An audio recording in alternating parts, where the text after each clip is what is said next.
Ini adalah kisah inspiratif dari seorang petugas kebersihan. Di benak banyak orang, petugas kebersihan identik dengan hidup pas-pasan dan juga jauh dari kesan mentereng. Dialah Ronald Read. Sisi hidupnya yang bergelimang harta sekaligus dermawan baru terbongkar usai kematiannya pada 2 Juni 2014 di usia 93 tahun. Sebelum cerita, balik lagi bersamaku Vina yang akan menceritakan kisah-kisah inspiratif dari bidang pasar modal. Jangan lupa di like, komen, dan subscribe untuk mendukung channel ini ya.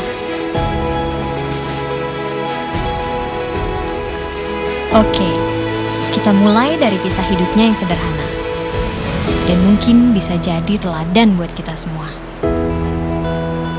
Ronald Read berkarir sebagai petugas kebersihan. Setelah tak berapa lama menjadi petugas di stasiun pengisian bahan bakar umum, Ronald Read juga hidup jauh di bawah standar rata-rata orang di sekitarnya.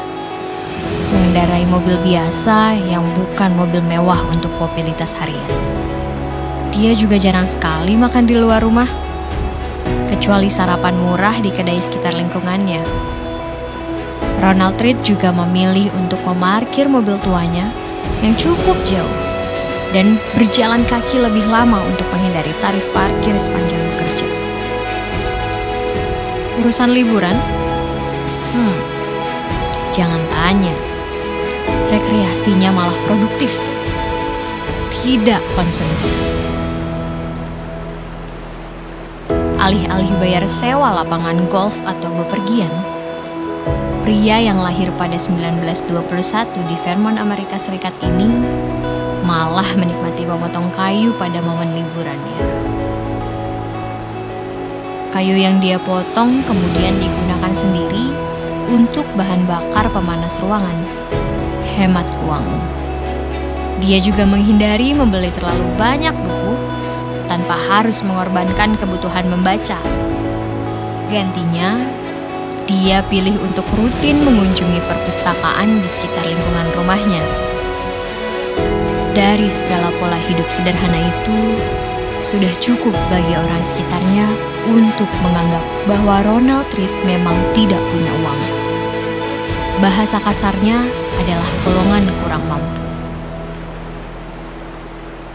Toh, hidup hemat bukan berarti tidak menikmati hidup. Read sangat menikmati hidupnya yang sangat bersahaja. Tidak terjebak pada rat race, sebuah istilah untuk tindakan mengejar sesuatu tanpa henti. Dia memilih menggunakan uangnya sesuai dengan tingkat kemampuan dan tingkat kebahagiaannya. Aish, mantap. Tapi saat itu orang-orang belum tahu bahwa di balik kesederhanaannya, Ronald Read rajin berinvestasi. Investasi di saham-saham perusahaan besar atau blue chip yang rajin membayarkan dividen. Setelah menerima dividen yang dibagikan perusahaan-perusahaan pilihan investasi itu, Ronald tetaplah Ronald, tak lantas berfoya-foya. Uang yang diterima dia gunakan untuk diinvestasikan kembali. Teknik ini ia lakukan berulang-ulang selama bertahun-tahun hingga efek compound yang ajaib terjadi. Kekayaan Read mungkin tidak sebanyak Warren Buffett. Harga yang ia sumbangkan mungkin juga tidak sebesar Bill Gates. Tapi kisah hidupnya sangatlah inspiratif. Read yang hanya dalam tanda kutip seorang tukang bersih-bersih toko mampu mengumpulkan kekayaan hingga masuk top 0.45% US. Dan for your information, menurut statistik, jumlah orang di US alias Amerika Serikat yang memiliki kekayaan lebih dari $5 juta hanya 0,45%. Artinya, Ronald Read masuk dalam kelompok elit itu. Wow, gak nyangka ya, top 0.45% di Amerika Serikat berisi salah satunya seorang yang berprofesi sebagai petugas kebersihan dan juga pengisi SPB.